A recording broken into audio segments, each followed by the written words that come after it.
khas untuk anda.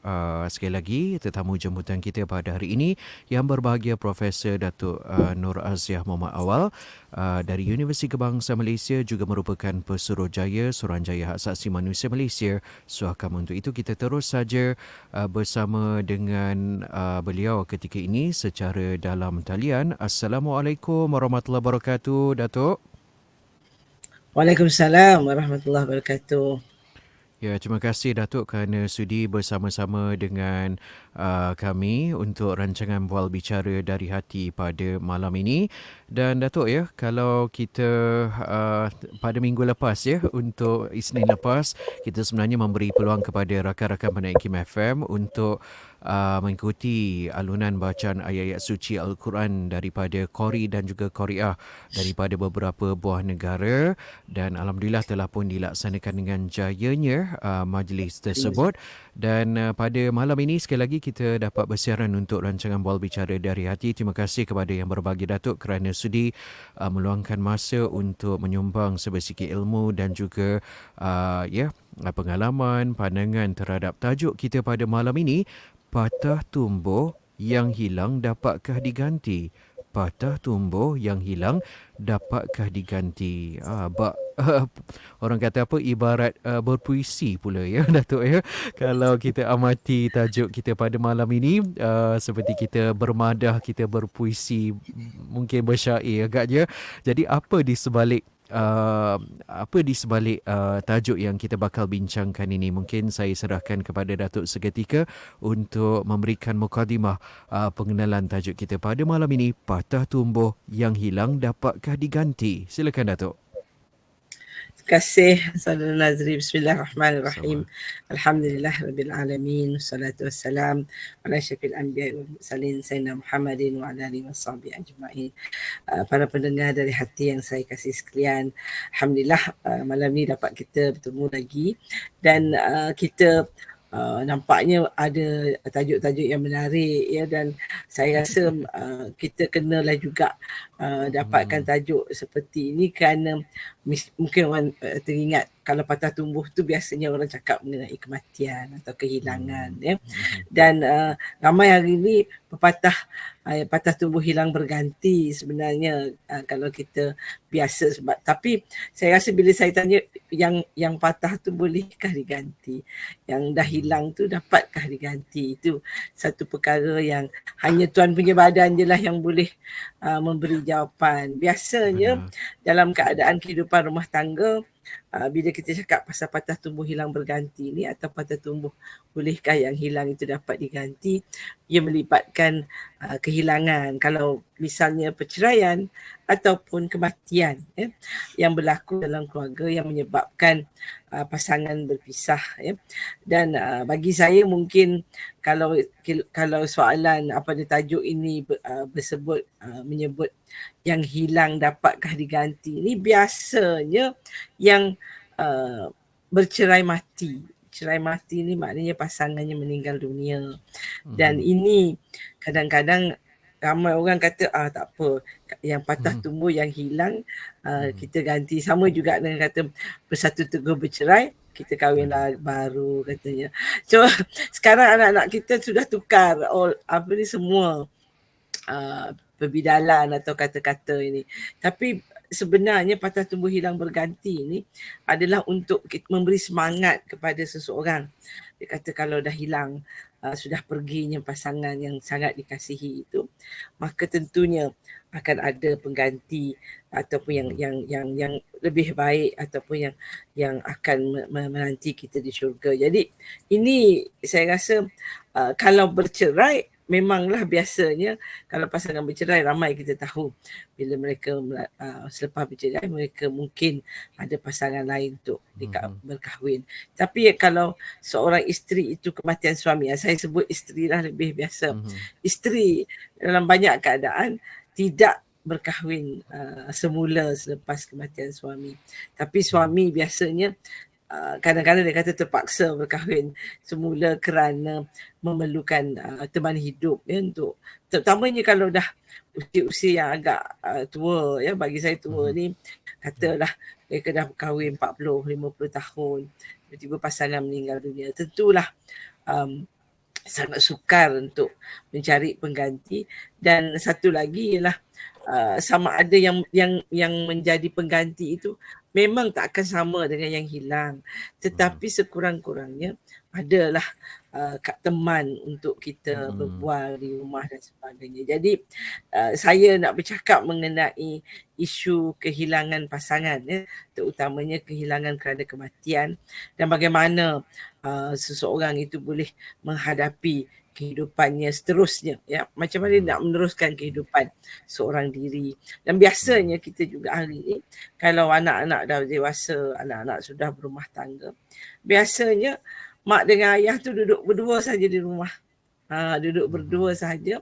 Kemudian katalah ayah meninggal dunia ataupun ibu meninggal dunia, tinggallah ayah itu atau ibu yang seorang diri, ataupun masa dia meninggal tu semua orang ramai di rumah. Tapi bila dah tak ada, bila semua orang balik daripada selesai pengurusan jenazah dan sebagainya, maka tinggallah ibu atau ayah itu tadi sendirian di rumah. Jadi ini yang saya rasa kadang-kadang ada keperluan untuk yang patah, yang hilang itu diganti, kerana membiarkan warga emas tinggal bersendirian, sedangkan 40-50 tahun dia tinggal bersama seseorang, ada teman dia bercakap, paling tidak pun teman bergaduh. Jadi itu saya rasa perkara yang kita mungkin perlu ambil perhatian dalam kehidupan berkeluarga kita ni. Akhirnya terungkai juga maksud tersirat di sebalik tajuk perbincangan kita pada malam ini, patah tumbuh yang hilang dapatkah diganti. Dan apabila yang berbagi Datuk menyebut sebentar tadi, tajuk kita semakin hari semakin orang kata apa, semakin hangat dan juga ada berkait rapat dengan perkembangan semasa. Apapun kita mengharapkan juga daripada rakan-rakan pendengar IKIM FM, khususnya pendengar setia rancangan Dari Hati ini, jika ada ingin melontarkan cadangan tajuk untuk kami ketengahkan bagi rancangan ini, amat dialu-alukan. Hantarkan saja cadangan anda ke laman Facebook kami, cariannya IKIM FM, ada ruangan disediakan, ataupun hantar ke nombor talian WhatsApp kami 011290040004 sebarang cadangan anda akan kami pertimbangkan, cadangan untuk topik perbincangan bagi rancangan Bual Bicara Dari Hati. Baiklah Datuk, apabila kita berbincang mengenai patah tumbuh hilang berganti ataupun patah tumbuh yang hilang dapatkah diganti, pastinya apabila kita membicarakan topik ini, seseorang wanita ataupun isteri itu apabila kematian suaminya akan melalui tempoh iddah untuk beberapa masa yang ditetapkan. Jadi mungkin sebagai menghuraikan lagi tentang tajuk ini, mungkin Datuk ingin mengingatkan sekali lagi kepada kaum wanita, khususnya kaum isteri, dari segi menjaga adab, akhlak dalam tempoh iddah ini, dan dari segi pemeliharaan adab dan akhlak itu sendiri. Silakan Datuk. Ya, sebenarnya kita kalau bercerai hidup pun kita ada iddah, bagi semua wanita. Orang lelaki tak ada iddah, perempuan sahaja, kita kena tunggulah 3 bulan suci katanya, kalau yang bercerai dia perlu tunggu juga, sama ada semasa dia diceraikan tu mungkin dia mengandung, dan bagi orang yang mengandung selepas dia melahirkan anak, barulah dia dikira iddahnya di situ, Tapi bagi yang kematian suami, jadi kematian suami ini memang ada 2 perkara yang perlu diingatkan. Dia kata dari segi hukumnya, seorang wanita yang kematian suami ada iddah, dan kemudiannya dia juga ada tempoh berkabung. Ramai orang kata, ingatkan kita ni rakyat biasa tak ada berkabung ada untuk isteri. Dan hukum iddah yang menurut syarak adalah wajib ke atas wanita yang bercerai atau kematian suami. Dan hukum berkabung ini menurut syarak adalah wajib ke atas wanita yang kematian suami.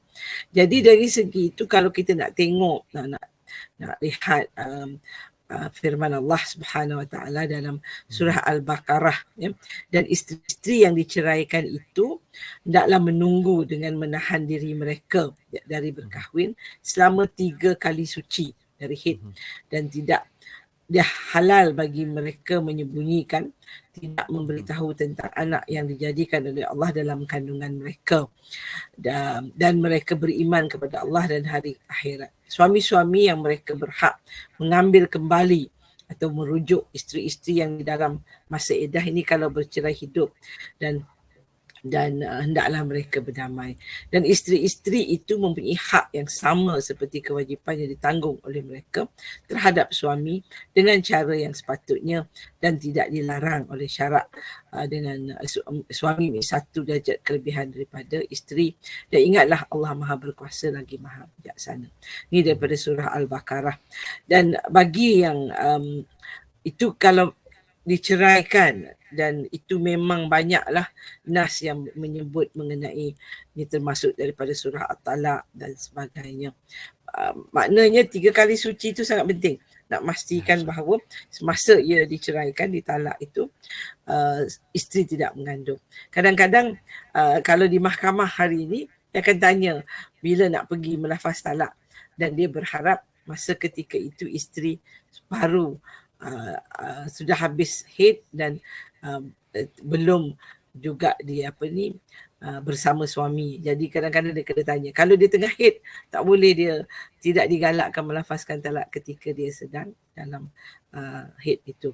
Jadi dari segi edah, bagi yang wanita yang kematian suami, jadi dia bukan saja kena tunggu 3 bulan itu, dia perlu juga 3 bulan suci. Kalau manalah tahu semasa suami meninggal dunia, dia sudah pun hamil 1 bulan, 2 bulan, ya.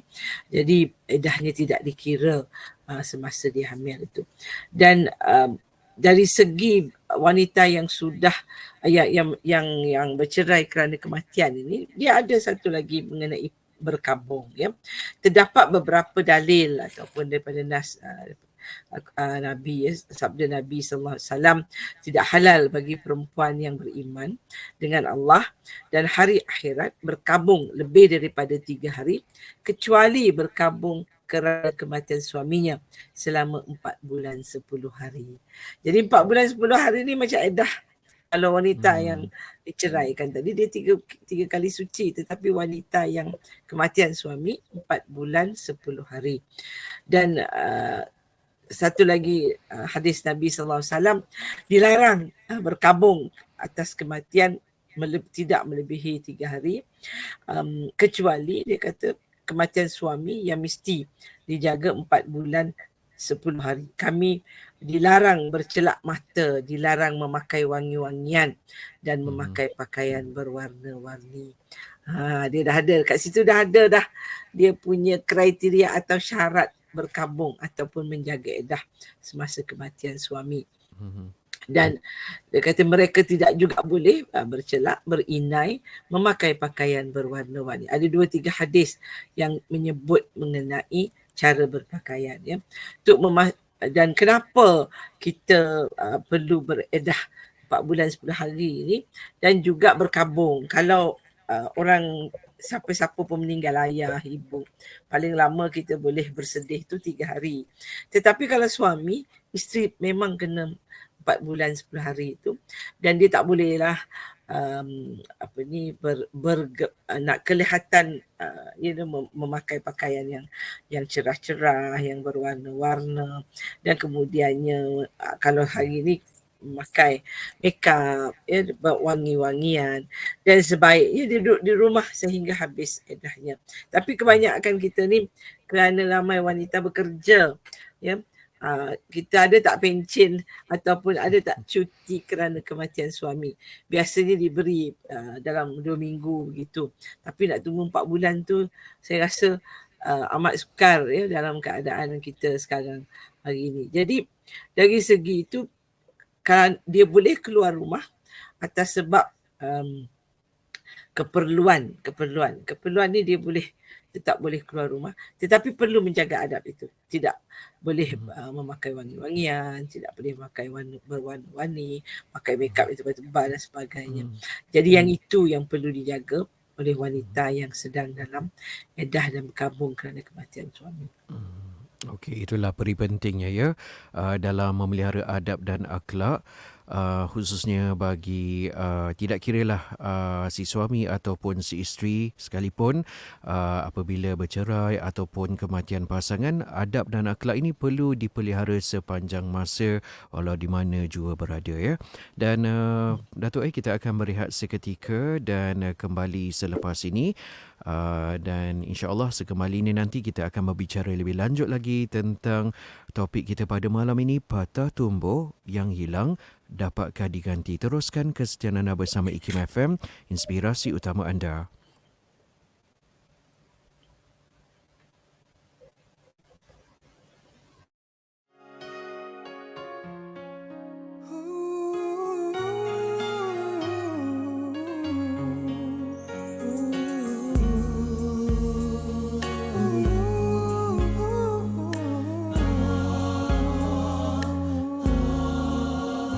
Bertali arus dugaan tiba, menakung sebab air mata, namun tak pernah pun setitis gugur berderai di pipi. Tidak ditempa hidup sengsara, suratan nasib yang melanda, menunggang badai bergelora, direda bersendirian. Bagaikan camar pulang senja, patah sayapnya tetap terbang jua, sekadar secicip rezeki buat yang sedang rindu menanti, segenggam tabah dipertahankan buat bekalan di perjalanan. Kau beban luka yang berdarah, kau balut hati yang jalan. Telah tertulis suratan nasibmu, derita buatmu ada hikmahnya, terlukis senyum di bibir lesung, tak siapa tahu hatimu. Biarpun keruh air di hulu, mungkinkah jernih di muara. Biarpun jenuh hidup di Palu, pasti bertemu tenangnya.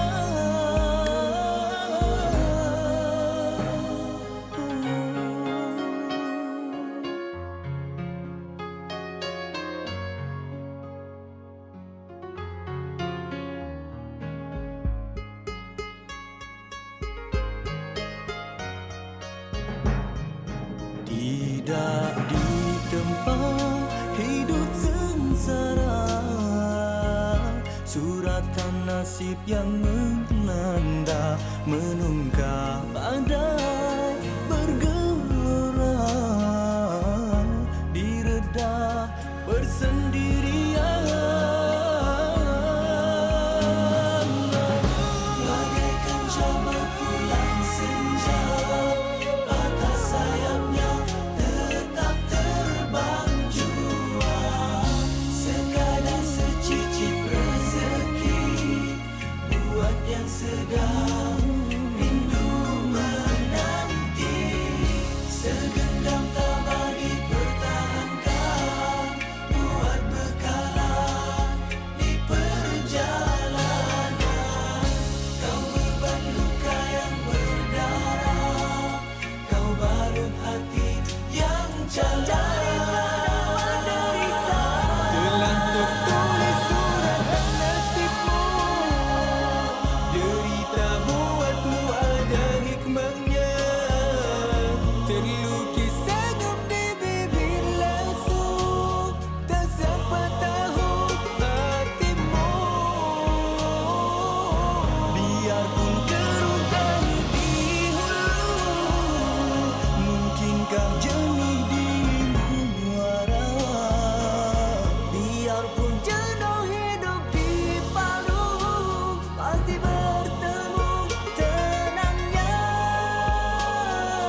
Jom cipta masa depan yang gemilang bersama Institut Kemahiran Baitul Mal IKB. Pengambilan Januari 2025 kini dibuka. Pelbagai program menarik dalam bidang kejuruteraan, kulinari, fashion, grafik dan banyak lagi. Permohonan dibuka sehingga 31 Oktober 2024. Yuran pengajian, makan, penginapan dan allowance bulanan ditanggung sepenuhnya oleh Mawib. Klik www.mawib.gov.my sekarang atau hubungi 03 9283 0198 atau WhatsApp 010 7022 559. Jangan tunggu lagi, sertai IKB dan mulakan langkah menuju kejayaan.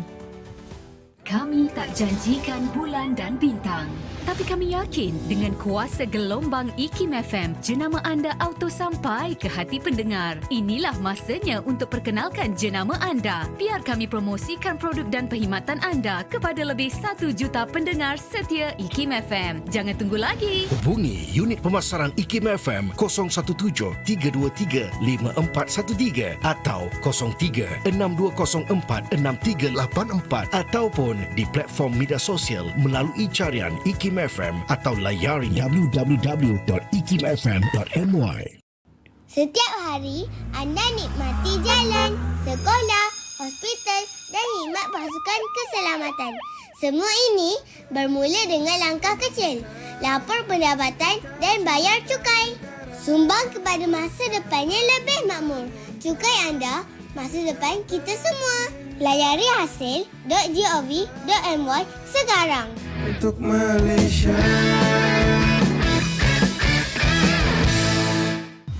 Permohonan adalah dipelawa daripada warga negara Malaysia yang berkelayakan untuk mengisi jawatan di Institut Kefahaman Islam Malaysia IKIM sebagai pegawai penyelidik grade TQ41 di Pusat Kajian Syariah Undang-Undang dan Politik IKIM. Jawatan adalah bertaraf tetap dengan tempoh percubaan 1 tahun sehingga maksimum 3 tahun tertakluk kepada prestasi dan syarat-syarat yang ditetapkan. Keutamaan akan diberi kepada calon yang mempunyai pengalaman 2 tahun dalam bidang undang-undang, mempunyai penguasaan baik terhadap undang-undang perlembagaan, konflik undang-undang serta berpengalaman mendepani isu-isu semasa berkaitan undang-undang merupakan satu kelebihan. Antara bidang tugas, mencadang dan melaksana projek penyelidikan dan menyelaras program, membuat kerja penyuntingan, pembentangan kertas kerja dan artikel akhbar. Calon-calon yang berminat boleh mengemukakan permohonan anda ke unit modal insan IKIM sebelum atau pada 25 Oktober 2024. Untuk maklumat lanjut, layari www.ikim.gov.my. Selamat datang ke penerbangan Inspirasi IKIM bersama pesawat IKIM 1992R. Kami dengan bangga membawa anda ke destinasi pengetahuan dan inspirasi. Temui dunia baru melalui buku-buku IKIM yang memberi inspirasi dan informasi. Dapatkan koleksi terbaik kami di ikimniaga.my atau aplikasi Shopee cari IKIM Jarak Niaga. Terima kasih kerana memilih untuk terbang bersama kami ke dunia pengetahuan dan inspirasi yang penuh makna.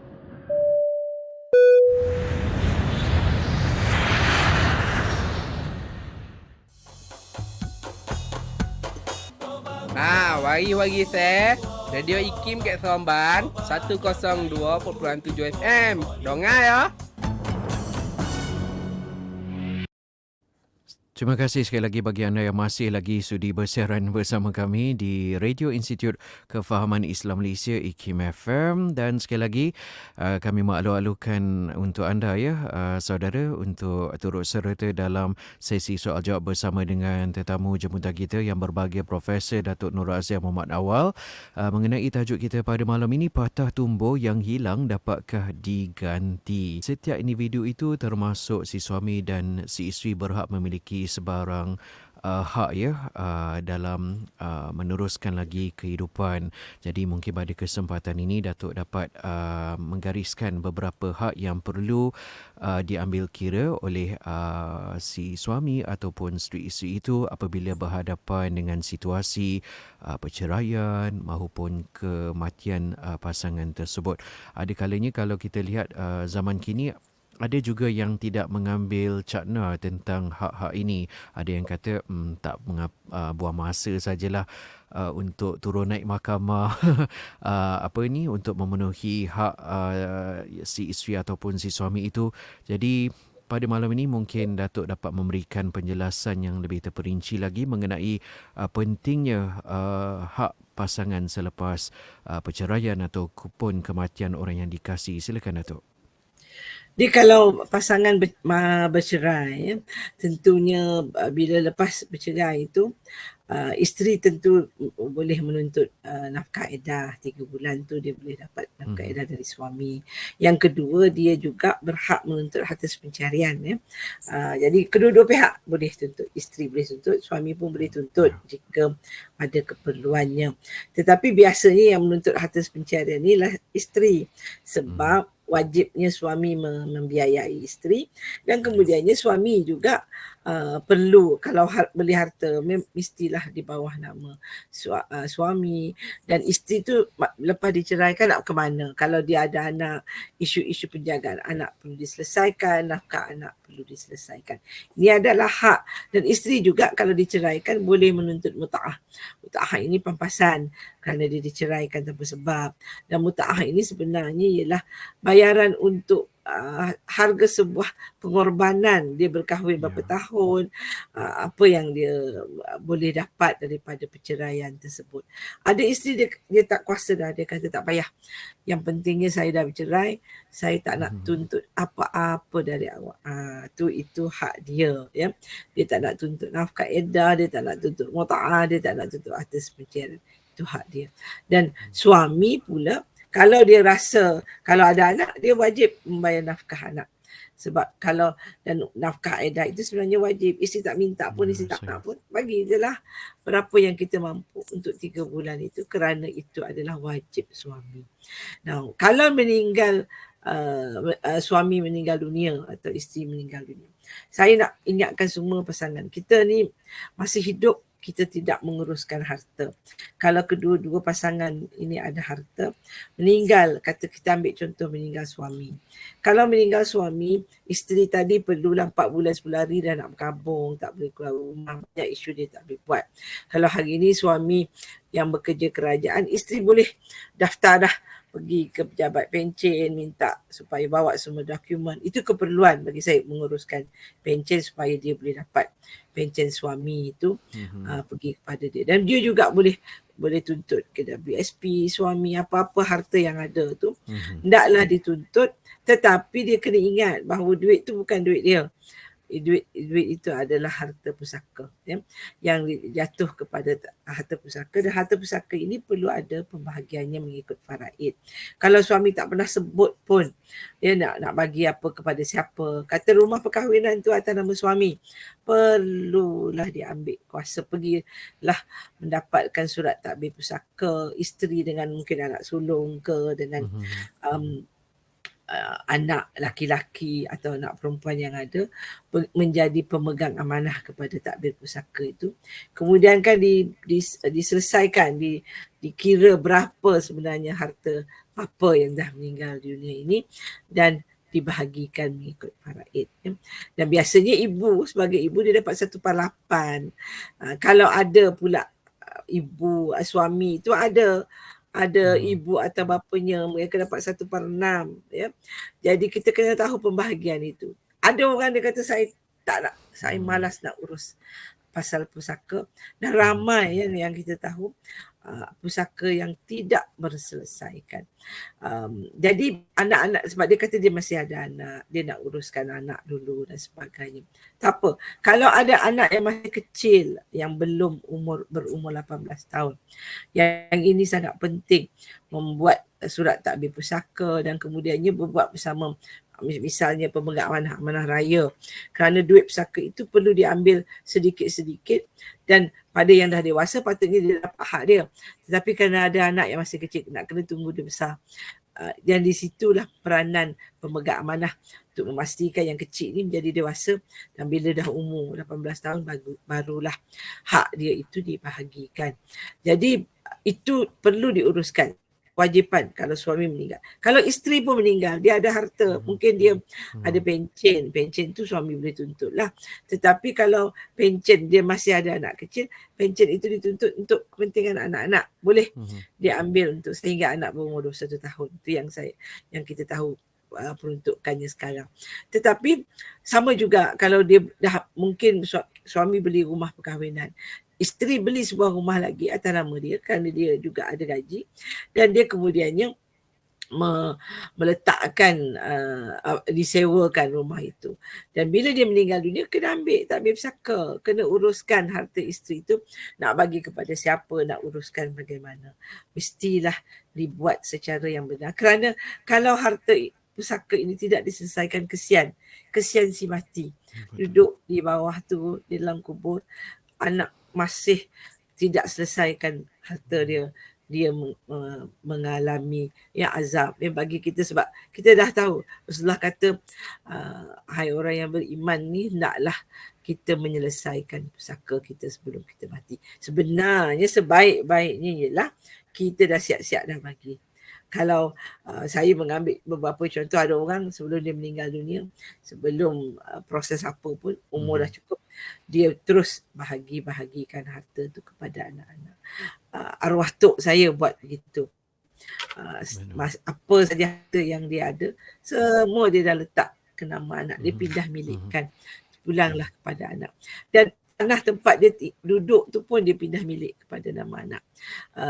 Kerana bagi dia dah tak ada apa nak diuruskan. Jadi bila dia bagi semuanya masa hidup, dia perlu juga tinggalkan sedikit. Biasanya dia tinggalkan duit dalam akaun ke. Mungkin tok masa dia meninggalkan nenek. Nenek tu siapa pula nak tanggung dan sebagainya. Dan dia ada hak dia 1/8. Tetapi biasanya kita juga dalam masyarakat kita, bila ayah meninggal dunia, mak tu anak lah yang bertanggungjawab.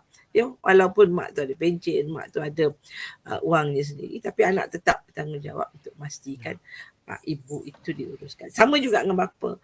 Ibu meninggal dunia dan bagi dia tak ada keperluan nak urus harta isteri dia. Dia kata tak apalah, dia ada duit, dia ada pencen dia sendiri, dan dia ada harta dia sendiri. Sebaik-baiknya sebelum meninggal dunia, uruskan semua harta ini, siapa nak bagi kepada siapa. Kerana supaya bila kita meninggal dunia, anak tak bergaduh dah sama sendiri, tak payah turun naik mahkamah, kerana semua harta telah selesai diuruskan semasa hidup. Pemberian semasa hidup. Dan pemberian semasa hidup tak boleh minta balik. Pemberian masa hidup juga tak boleh dijual sebab dah tukar nama dan sebagainya. Cuma kebimbangan ramai dalam kalangan warga emas hari ini, dia takut bagi semua pada anak, akhirnya anak halau dia.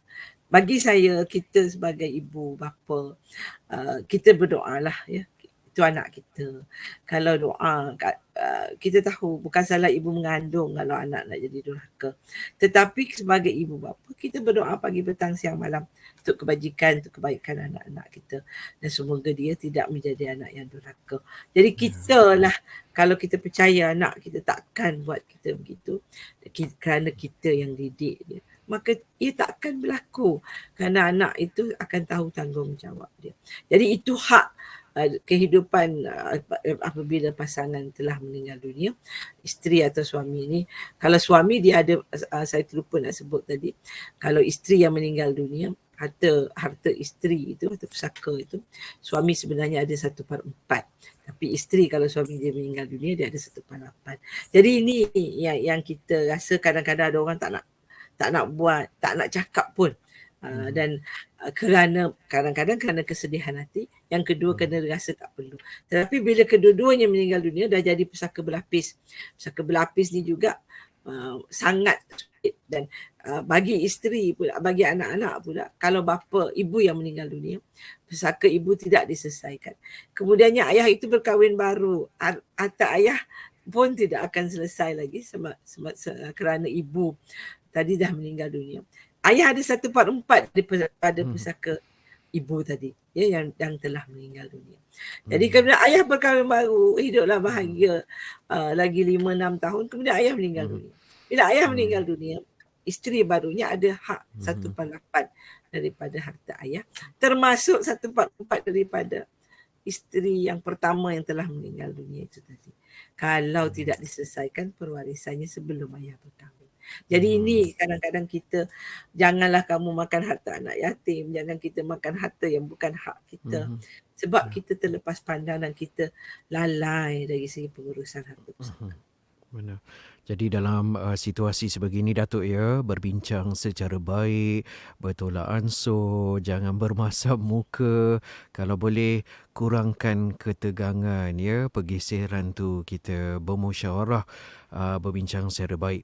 Dan Datuk kita telah sampai ke penghujung rancangan Dari Hati pada malam ini. Jika dilihat ya pada ruangan komen di laman Facebook IKIM FM ketika ini, rata-rata sangat berminat, sangat tertarik dengan topik kita pada malam ini, patah tumbuh yang hilang dapatkah diganti. Ada yang meluahkan apa yang mereka lalui ya. Kalau saya dapat kongsikan, iaitu pada saya tidakkan dapat diganti bila kematian suami tidak akan sama. Lebih-lebih lagi suami yang soleh yang mengalami saja mengetahui. Itulah ya. Kesetiaan kesetiaan si isteri ini. Seterusnya yang hilang boleh je nak dapatkan pengganti, tepuk dada, tanya selera, tapi pengganti itu tidak akan sama seperti yang telah hilang. Dan ada lagi beberapa komen ya, saya selalu berdoa agar dapat bersama arwah suami di sana nanti. Amat setuju, saya 48 tahun bersama suami telah tak akan lupa padanya walaupun sehari. La haula wala quwata illa billah. Dan ada lagi beberapa luahan oleh para pendengar yang mengikuti rancangan Bual Bicara Dari Hati. Mungkin sebagai kesimpulan Datuk ataupun komen balas Datuk terhadap apa yang diluahkan oleh rakan-rakan pendengar IKIM FM kita di laman Facebook IKIM FM. Silakan Datuk. Saya sangatlah memahami apa yang diluahkan itu. Sebab tu saya selalu sebut, saya kata sangat bukan senang mencari pengganti, dan takkan boleh kita mencari pengganti dalam masa setahun dua selepas kehilangannya. Kerana kita duduk dengan dia, hidup dengan dia dalam kebahagiaan selama 40-50 tahun. Ini bergantung berapa lama kita dah kahwin. Dan itu saya rasa adalah perkara biasa yang dilalui oleh semua pasangan. Cuma yang kita yang saya harap pada pendengar sekalian, jika suami atau pasangan kita sudah meninggal dunia, ya, isteri atau suami meninggal dunia, kita perlulah janganlah menjadi sampai kita menjadi murung, sedih dalam keadaan. Sebab Rasulullah kata, kalau kita lihat hadis-hadis yang telah disebutkan tadi, kita boleh berkabung sehingga 4 bulan 10 hari. Dan di situlah kita menitipkan doa. Sampai hari ini pun Allah akan terima terus doa seorang isteri itu kepada suaminya yang telah meninggal dunia. Kita doakan dia bahagia di alam barzah itu. Jadi kita juga berdoa bahkan kita bertemu dengannya di syurga itu nanti. Jadi saya memahami, dan bagi suami juga janganlah rasa saya ni seorang suami yang tak setia, yang tak sayang kepada isteri. Kerana apabila isteri dah meninggal setahun 2 tahun, dia pun berkahwin dengan orang yang lain. Tapi sebenarnya itu adalah tuntutan fitrah manusia dan ada keperluannya. Dan bagi saya anak-anak juga perlu memahami ibu kalau dia nak mencari pengganti, memahami ayah jika dia memerlukan pengganti kepada ibu yang telah meninggal dunia, kerana itu adalah fitrah kehidupan dan kerana ia perlu saling perlu memerlukan dan perlu berhidup berkasih sayang. Jadi itu saya harap akan menjadi sesuatu yang boleh kita kongsi bersama dan kita boleh fikirkan. Sebab kan yang selalu saya dengar, bila ayah nak kahwin semula, nak kahwin selepas kematian ibu, anak tentang, anak tak bagi. Sian. Jangan begitu. Kita perlu memberi sokongan kerana itu adalah untuk kepentingan dan masa depan ayah kita sendiri. Jadi saya berharap penerangan saya malam ini dapat dimanfaatkan dan kita sama-sama cuba melaksanakannya dalam kehidupan kita seharian. Ya. Terima kasih Datuk, dan kalau saya boleh tambah ya, hargailah ya ibu bapa anda yang mungkin sangat setia dengan ibu ataupun bapa yang telah pun kembali ke rahmatullah. Beri sokongan moral terhadap mereka dan jangan bagi mereka sedih berpanjangan, dan kita ucapkan syabas ya Datuk. Ada juga apabila si suami ataupun si isteri itu kehilangan pasangannya, salah satu cara mengubati kesedihan ini dengan menghadiri majlis-majlis ilmu ya. Ada disediakan di masjid maupun pihak AJK Surau dan sebagainya. Ini salah satu pendekatan yang cukup berkesan sekali ya. Apabila Datuk bercakap tentang cuba elakkan jadi murung, sedih, kecewa, ini adalah salah satu orang kata apa, perkara yang sesuai untuk diamalkan. Terima kasih yang berbahagia Profesor Datuk Nur Azia Muhammad Awal atas kesediaan Datuk untuk menyumbang sedikit ilmu pandangan terhadap topik kita pada malam ini, patah tumbuh yang hilang dapatkah diganti. Apa pula topik kita pada minggu depan? Dah dapat pembayang ke Datuk? Jadi kita akan fikirkan bersama topiknya ataupun kita akan mengambil kira cadangan tajuk-tajuk yang akan diketengahkan oleh pun dikemukakan oleh rakan-rakan pendengar kita pada malam ini. Sekian saja untuk rancangan Bual Bicara dari Hati pada malam ini. Terima kasih Datuk. Assalamualaikum warahmatullahi wabarakatuh. Assalamualaikum warahmatullahi wabarakatuh. Demikianlah tadi saudara, berakhirnya rancangan Bual Bicara dari Hati